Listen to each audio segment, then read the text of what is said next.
Well, thank you, Mr. Chairman. I rise in support of H.R. 4324, which I co-sponsor, the Strengthening Oversight of Iran's Access to Finance Act, introduced by Congressman Roger Williams.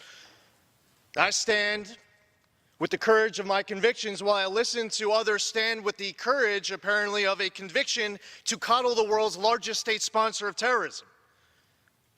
I have a problem, and I'm not going to apologize for it. My colleagues aren't going to apologize for it. When we have an adversary of our nation overthrowing foreign governments, financing terror, developing intercontinental ballistic missiles in violations of UN Security Council resolutions, calling Israel the little Satan, America the great Satan, pledging to wipe Israel off the map, chanting death to America. Just a few weeks ago, the CIA dropped 470,000 documents collected in May of 2011 in the raid of Osama bin Laden's compound. In those documents, it shows of a strong relationship between Iran and al-Qaeda, and Iran offering finance and arms for carrying out attacks against America. I signed up to run for the United States Congress and take an oath to protect this country. And right now, while we're here this holiday season, tonight is the second night of Hanukkah, we're about to have Christmas, New Year's. We have people who are overseas, sometimes on their 8th, 9th, 10th deployment, willing to risk everything in defense of our freedoms and liberties, putting themselves in harm's way. So when 10 Navy sailors end up getting held hostage and embarrassed with photography and videography, being shamed by the Iranians, and then we say as a matter of response, thank you, that was our response when they released our 10 detained Navy sailors.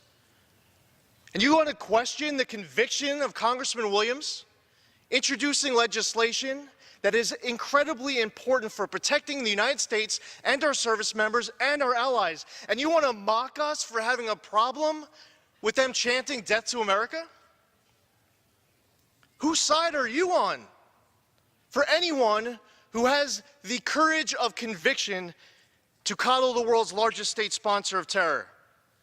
Since the U.S. entered the JCPOA, Iran's state-owned airline, Iran Air, has used its access in the U.S. aviation industry to purchase planes that have aided the Assad regime in carrying out its war crimes in Syria against its own citizens, innocent women and children. Courage of convictions to stand with the United States, with our allies, and on behalf of women and children being targeted by the Assad regime in Syria. We have a problem with that, and we want to do something about it.